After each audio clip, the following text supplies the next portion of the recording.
As it is the court, my lord. Thank you, Mr. Ntini. Mr. Ntini, is it a procedure that a person from whom an opinion has been requested by an officer analyzing ballistic, does a ballistic analysis, to give or to write an affidavit?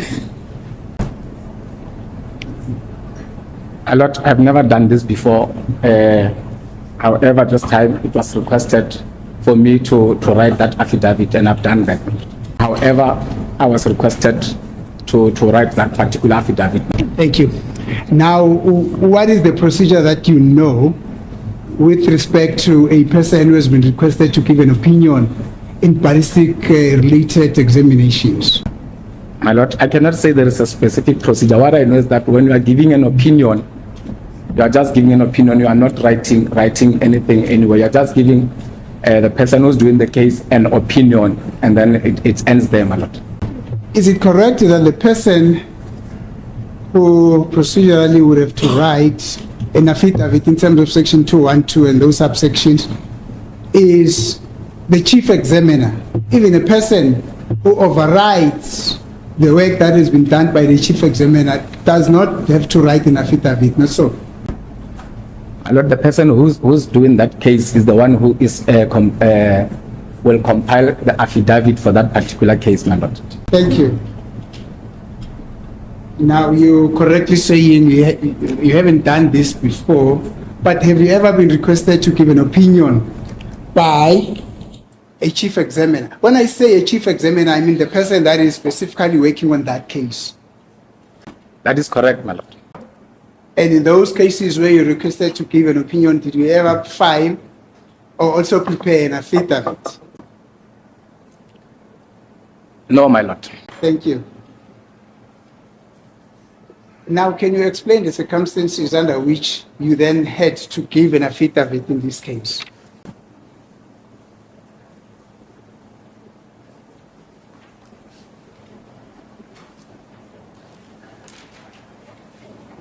My lord, I was informed that during the testimony of Lieutenant Colonel Mangena,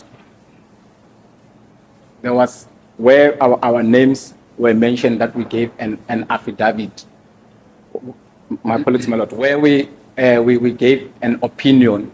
So now we're requested to confirm that through an affidavit, my lord. From who did that request come? It came from Advocate Baloyi, my lord. Did you ever mention to Advocate Baloyi that said, look, we only gave an opinion, we in terms of our protocol, we're not obliged to give affidavit. The person that gives an affidavit is the person who had worked who's working with the case himself. Did you ever bring that to the attention of Mr. Baloyi, Advocate Baloyi Masoda? My lord, we consulted with the advocate and to seek advice on how can we put this affidavit, and then we were advised to make a 2-2 statement, my lord. No, but my question is very simple. Did you bring it to his attention that per protocol you're not required to do that? My lord, my answer is I've consulted the office of Advocate Baloyi, because we've never done this before with regard to an opinion on how to go about this. Then we were advised to draft the 2-2 statement, my lord. Captain Ntini, do you understand my question? I understand your question, man. In the course of you being requested to write an affidavit, knowing that that's not a protocol in terms of the forensic science laboratory, for a person in your position then to have done so, did you bring that aspect to the attention of Advocate Baloyi during your concentration? I mean, when you consulted? My lord, we object to that question. There's no protocol who must actually write a statement or not. And any witness can write a statement as long as they are being asked to write a statement. Yes, Mr. Mnisi. I did not get the basis of the objection, Madam. It says there is no protocol that a person who writes an opinion must do so in the form of an affidavit or otherwise. As long as they are requested to write that opinion, you may choose, I suppose. Is that not so, sir? Please so, my lord. But that comes from the witnesses themselves, my lord. Yeah, fine, but the lawman says there's no protocol. Then it means the witnesses were lying then if they said they are not expected to write an affidavit. Fine, you can make that submission.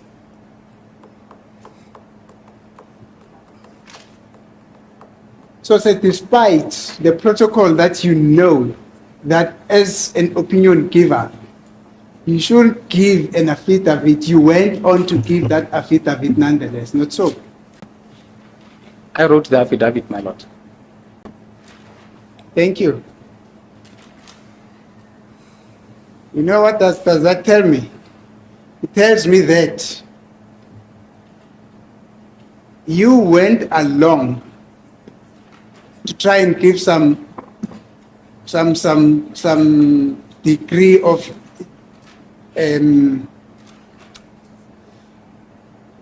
how can I put it? You went along with the state to try and give some degree of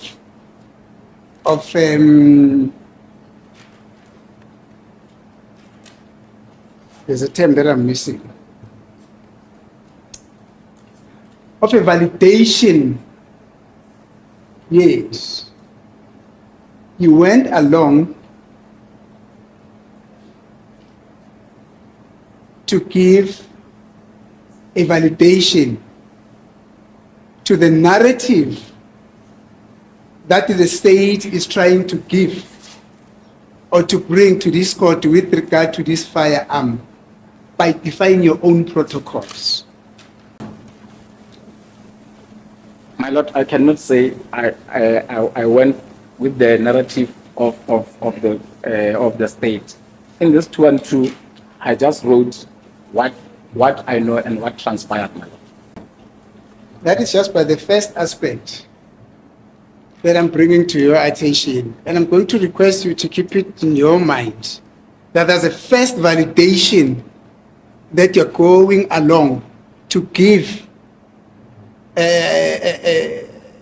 In fact, your testimony is that you are trying to give a validation to the narrative that the state is bringing here in respect of the involvement of this firearm, of this alleged firearm in this case. But that's just the first point. Thank you.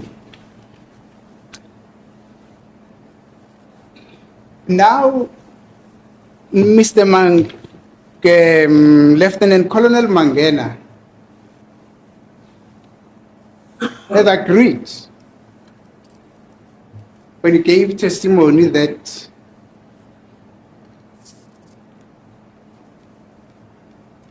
the process in which you are involved in, ballistic analysis, it's science, and it's a science of accuracy and precision, which is based on the consistent transfer of marks from the tool to the exhibit. Do you align yourself with that? I'm listening, so you can proceed. I do agree with that. Thank you.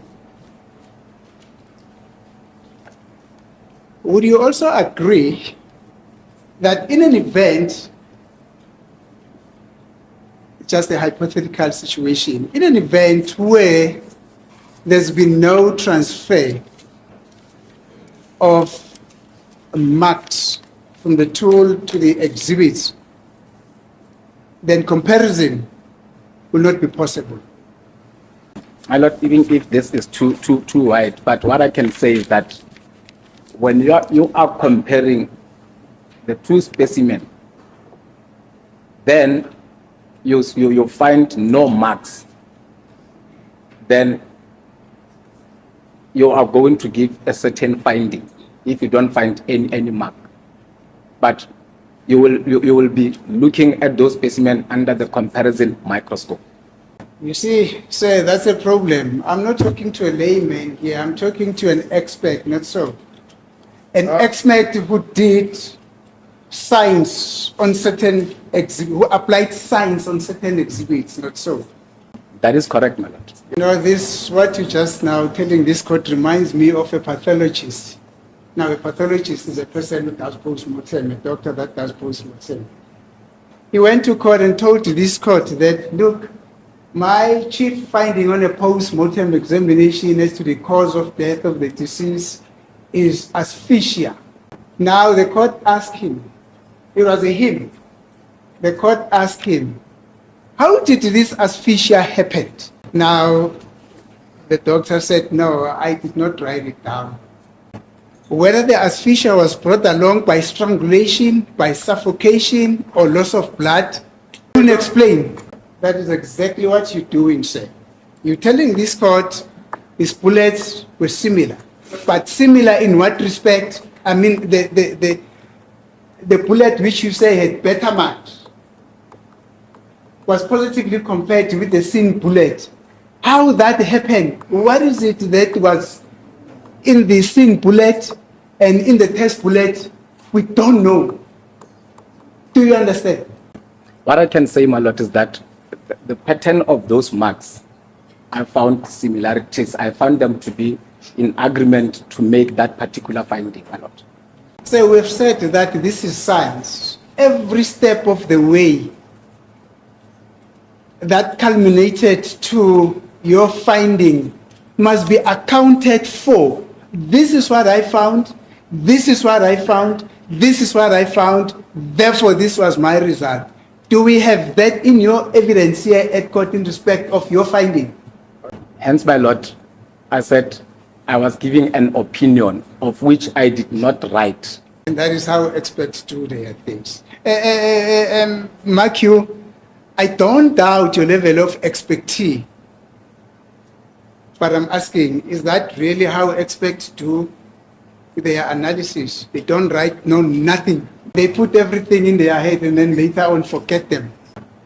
My lord, the person who will write, as the advocate has stated earlier, as the chief examiner, he will write his findings. The person who does the verification will write also his findings.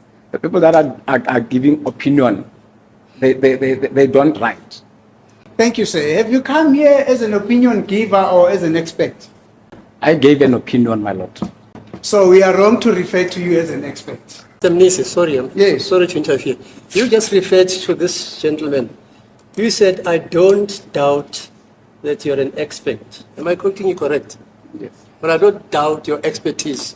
I heard you Initially, I said that, man. say- yeah, fine. I'm saying you said that. Yes. Now you're investigating and querying the very thing you tell him you think and you know that he is.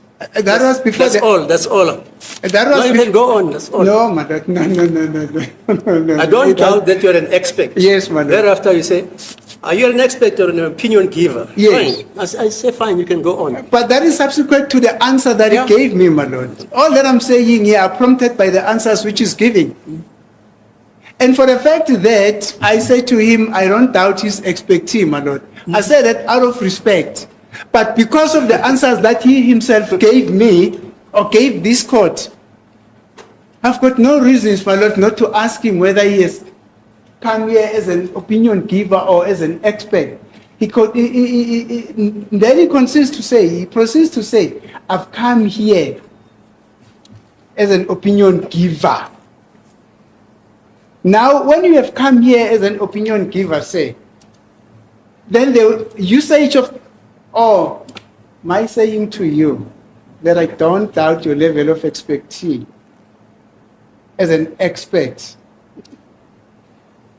could have been misplaced, not so. Because we have come here as an opinion giver, not so.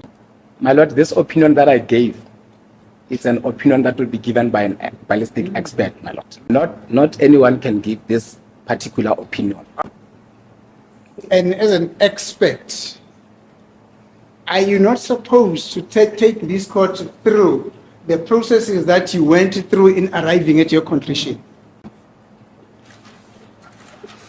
My Lord, as I've alluded that I was giving an opinion, I gave an opinion.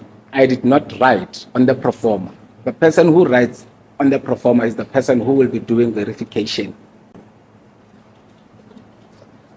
That pathologist that I referred you to, Nen, just to complete the mosaic, they had to call him and he had to go and account on the nature of the work that he did and presented at court. But nonetheless, let us proceed. Now, on the 22nd of July 2020, Lieutenant Colonel Mangena goes to you and requests for an opinion. You said last time under cross-examination by my colleague, Ms. Mgomezulu, that you can't remember at what time did he approach you. Was it in the afternoon, or was it mid-morning, mid-morning, or was it midday? That you can't remember, not so? That is correct, my Lord. And then in your affidavit, the one that you said you were requested much against, your protocol by Advocate Baloi to prepare. You say on the 22nd of July 2020, during the performance of my official duties, I was requested by Lieutenant Colonel Mangena to provide a microscopic opinion regarding the following exhibits, bullet and test bullets. You mentioned them in 3.1 and in 3.2. And then in paragraph 4, you say, I examined the fired bullet mentioned in paragraph 3.1 and 3.2 and compared to the individual and task characteristics markings transferred to them by firearm components during firing process using a comparison microscope, and found that the bullet that is mentioned in 3.1 and 3.2 were fired from the same firearm. That's what is contained in your affidavit, not so?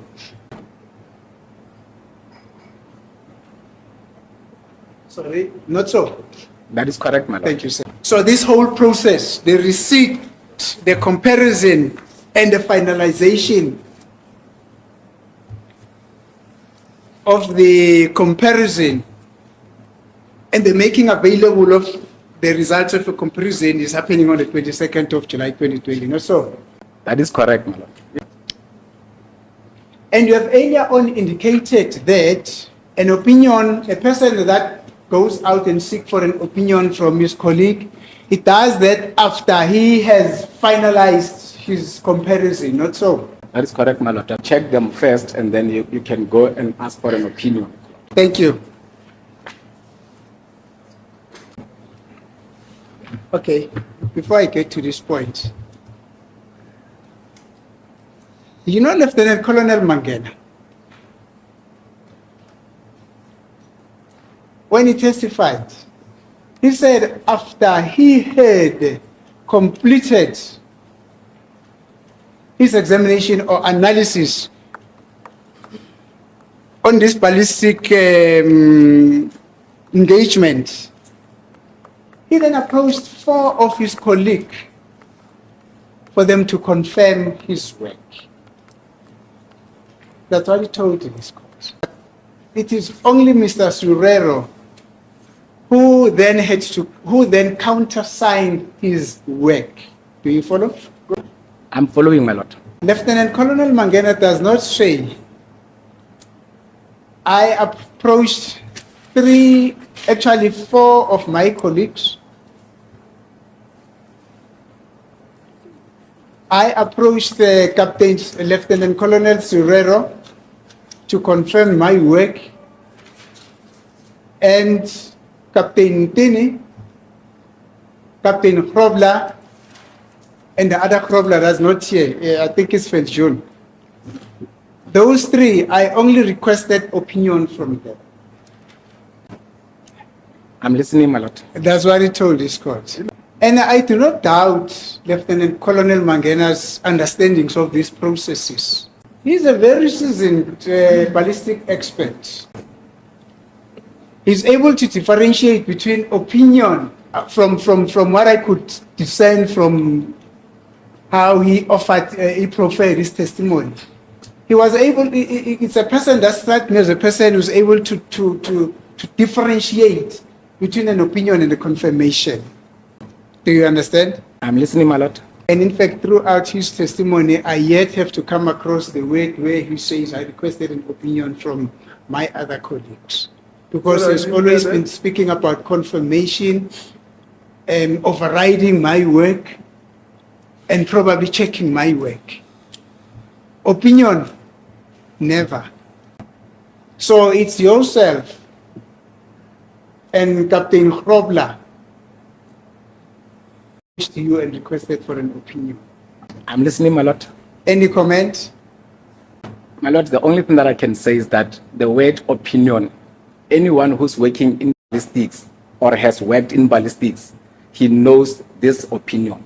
That exactly confirms what I've just said to you now, that Lieutenant Colonel Mangena knows what an opinion is, knows what a confirmation, comma, override, comma, and checking of a work. If he would have wanted to say opinion, he would have simply have mentioned that yourself, Captain Grobler, and the other captain, I don't know whether the state is going to call him or what, he would have approached you for an opinion, not a confirmation. Do you understand? I hear you, my lord, and I cannot comment further on what Colonel Mangena have said, my lord. Because this is what he told this court. I'm not thumbsucking this. This is what he told this court, and I'm going to refer to the record of the proceedings of the 30th of August 2024 on page number 7. I'm going to read it very quickly. It was, he said this under my cross-examination when Mr. Mnisi was cross-examining him. This is what happened. Now, Mr. Mnisi says, thank you. Now you say you will refer this, you request just one of your colleagues to come and override your work. What words did you use now? Oversee. Mr. Mangena says, confirm. Then Mr. Mnisi says, confirm, yes, to come and confirm your work, and that will be all, not so. Mr. Mangena says, that is correct. Then Mr. Mnisi says, thank you, sir. Thank you. Now, in the case that we are busy with here, you told to this court that although this was a positive result,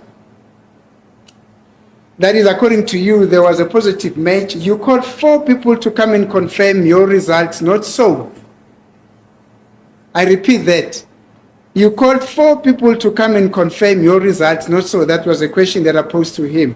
Then Mr. Mangena's answer was, that is correct, my lord. I called 4 people to check. Mr. Mnisi says, is that a normal practice? Then Mr. Mangena says, my lord, it depends on the exhibits that you have and the quality of marks that you have and the case that you are working. If it is a high-profile case, I'll make sure that we get more people to go, to come and confirm the findings for quality control also. Did you get that? I've heard that. Thank you. I just wanted to sum this one up on whether or not Mr. Mangena approached you for a confirmation or for an opinion. In his own words, he said confirmation. Do you understand? Any comment? My lord, when the advocate was reading there, I also heard the word check. Yes. And Lieutenant Colonel Mangena also used the word to confirm. So what I can say is that the checking, if he asked me to check, I'm giving an opinion. The process of checking, the process of confirming, we are using the same instrument, the comparison microscope. However, the word confirm or to verify, the person who signs there, then we call him a verifier. That is the comment that I can give, my lord. So check, according to you, means opinion. My lord, that is not what I'm saying. What I'm saying is that in your reading there, I've heard mentioned check, and I've heard you mentioned confirmation. All that I'm saying is that all those, the two things, to check and to confirm, we are using the same instrument, of which is a comparison microscope. However, the person who signs there, as long as he signs, then we said he's done verification. Mr. Ntini, please don't try too hard. You have just told this court that the word check, according to you, means opinion. Is that not what you said? What I'm saying, my lord, is that... Is that not what you said? Did you say it or you didn't say it? My lord, in my pro forma, I don't have the word check. I've got verification. Thank you. I hope the point is made, sir. Thank you. And very clearly so. Now, 20 July 2020, Mr. Mangena gives you experiments. You work on, you complete them on the same day. Do you have a clue? Can you remember how long did it take you to go through this whole exercise on the 22nd? That's not 22 July 2020, from beginning to the end. I cannot recall that, my lord. Thank you. Now, this is what Colonel Mangena told this court. And I want you to listen and listen very carefully.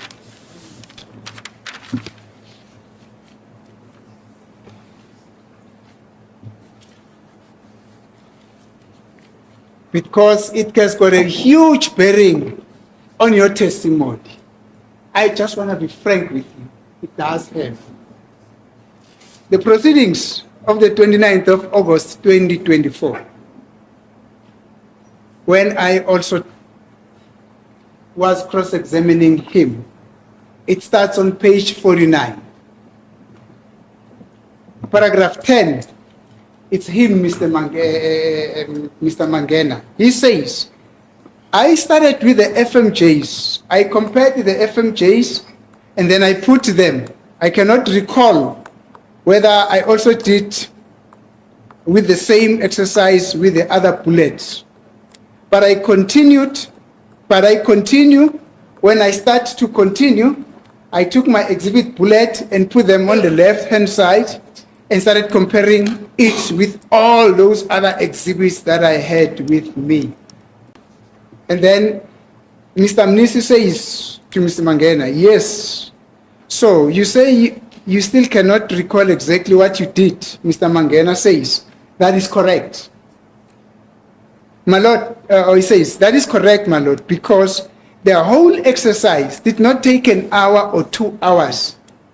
It takes days, because I started working after collecting the firearm, which we now know it was on the 20th.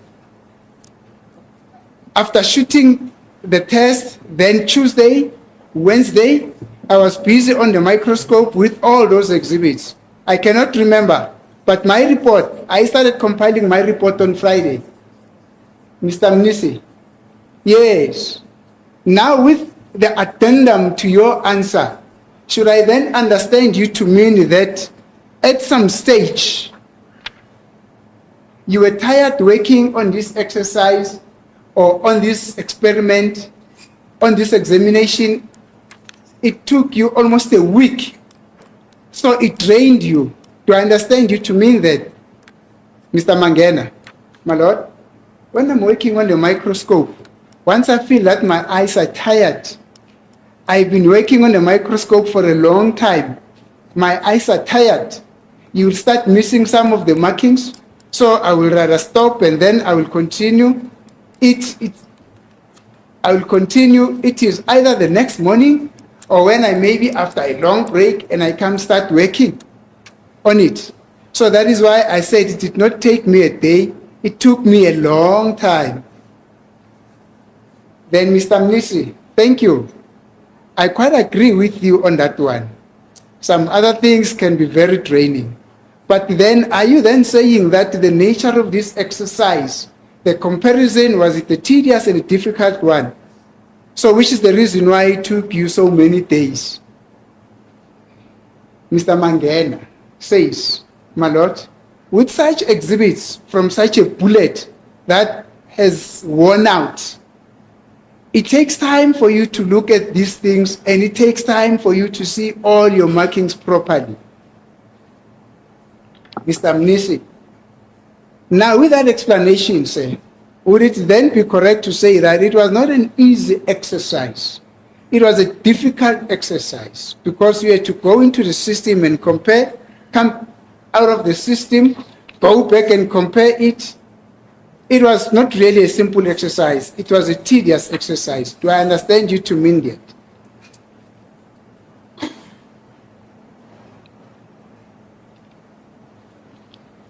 Then Mr. Mangena says, my lord, I will say as long as you started, you have identified maybe the groups that are visible, that you can see on your exhibits. When you start with those other tests, you can check your tests, you keep on marking them.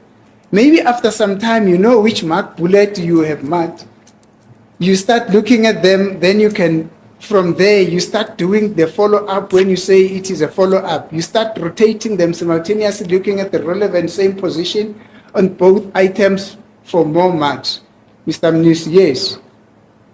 Mr. Mangena, to clear up, it is not that it took me the whole week to do that. I checked that, and thereafter, I gave it to my colleagues to check. So they also took some time, but I will not say not as much time as I took. Let's stop it today. Thank you. Now, it is beyond reproach that Lieutenant Colonel Mangena is more experienced than you, not so? That is correct, my lord. And you heard when you told this court that for him to do this thing, it did not take him a day or two. It took him long, such that he started to work on his affidavit on a Friday when he had started with the analysis on a Monday. Do you follow? I'm following, my lord. Now, Mr. Mangena, with such massive experience on ballistic related matters, took almost a week to come to the conclusion that he arrived at. And it only takes you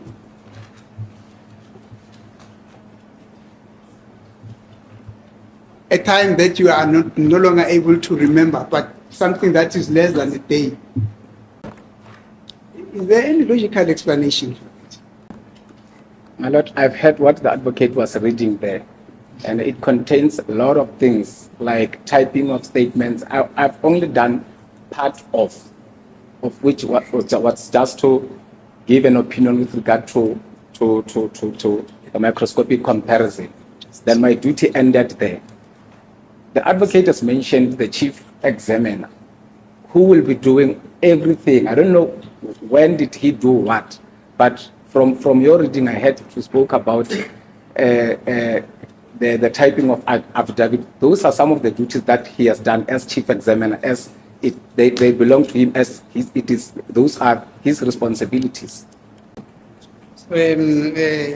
Sir, please don't try to sway things that I've said. Mr. Mangena says he only started to compile his report on a Friday when he started to work on this experiment on a Monday, which was the 20th. Do you understand? I understand that. Thank you. And let me specifically bring you to what is important, what he specifically says. This is what he says.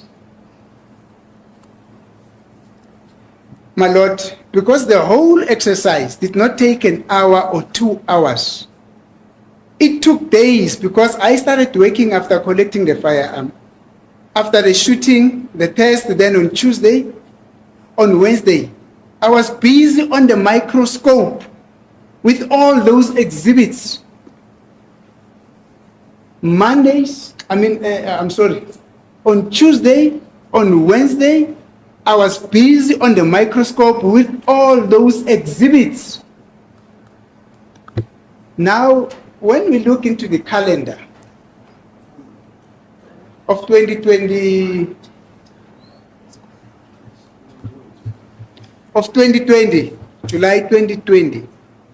The 20th was on a Monday. The 21st was on a Tuesday.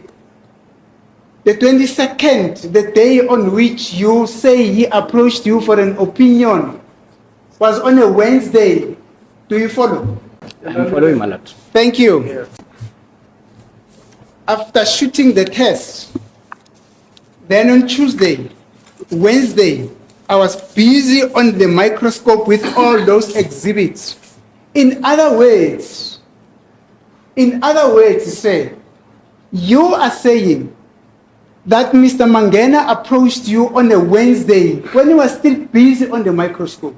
And mind you, you had told this court that an expert can only approach another expert from the opinion once they are done with the work that they are doing. Not so. I'm following, my lord. Mr. Mangena is very pertinent, it's very clear.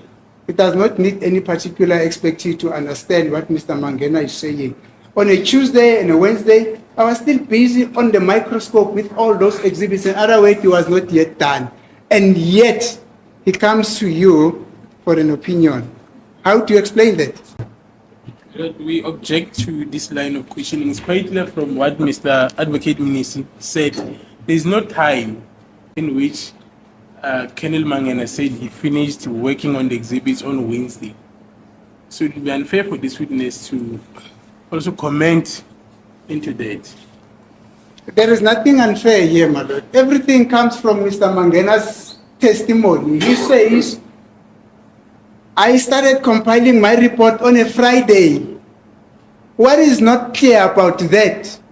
He says on a Tuesday and a Wednesday, I was busy on the microscope with all those exhibits. I'm not thumbsucking, this information is not there. What it is unfair with that? Can you please answer the question? How do you reconcile that? My lord, Yourself, yes. my lord, I cannot comment on that one. Thank you. And I can put it to you, say, normally I'm not a fan of trying to postulate the reason why a person cannot comment on a particular answer. But in instances such as this one, I'm more than justified to say that you have been requested here to come in, and this is the second reason. Mind you, I told you earlier on that the first reason why you had come here to come and validate, yes, I haven't forgotten this time, to come and validate the state's narrative was that first reason. This is the second reason. Unfortunately, your validation, your attempt to validate the state's attempt to create a certain narrative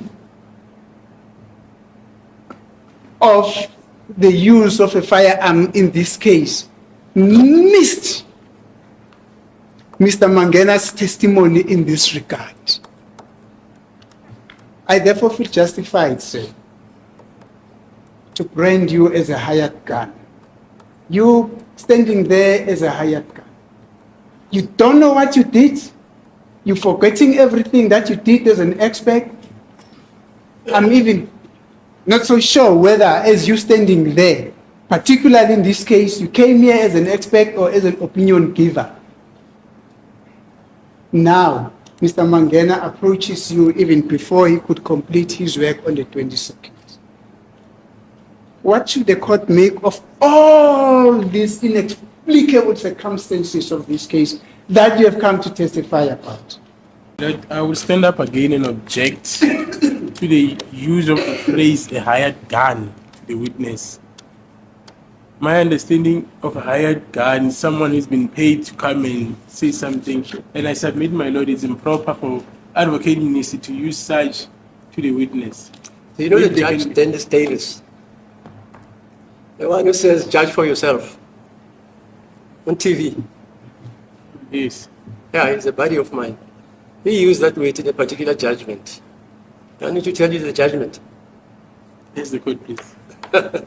As it is the court, my lord, thank you. I'm not so sure whether the court is coming to my risk, but there is nothing wrong in referring to an expert as a hired gun. It's all over the show. You go to authorities, law reports that are dealing with road traffic, what is it now? Road accident fund cases, medical negligence cases. This phrase, hired gun, is referred to there very extensively, so it's not an insult. Don't feel insulted. No, I'm just trying to explain to the witness that the person who first used this word in South Africa, Yes. in a divorce case, Yes, my lord. was Dennis Davis. That is, 1994, yes, it's a reported case. yes, my lord. Yeah. You know that case, Mr. Not particularly, but the context. Yeah, fine. Something. Yeah, it was the first guy who As it is the court, my lord. So say, when I say to you a hired gun, I just don't say it out of nowhere. I'm saying it, basing it on what, as I try to compare and contrast your testimony here at court. You said you've got no comment, not so? My lord, I can only say I'm not supporting any narrative. Okay. Thank you. Now, finally, Can I just finalize? as I look at your affidavit on paragraph 3 of your affidavit, and paragraph 3 of Captain Grobler's affidavit, they are twins, the content thereof, from paragraph 3 to paragraph 5, which is the gist of your affidavit. The contents thereof are similar. They are basically two peas in a pond. The content thereof, the wording, the punctuation, the spelling, and everything is just similar. Could that have been a coincidence? My lord, from my office, there is a standard way of writing an affidavit. And Which other things such as the caliber and the markings, my lord, you cannot change. You heard me. I said even the punctuation and the spelling and the phrasing of the words. Could that have been a coincidence? Or you use the same computer to prepare paragraph 3 to paragraph 4 of a statement of yourself, Grobler, and yourself. My lord, we didn't use the same computer. We are having a standard way of drafting an affidavit, my lord. Thank you, sir. The standard way of drafting affidavit. Thank you. Got no further questions. Yes. That will be all for me, my lord. Thank you, my lord.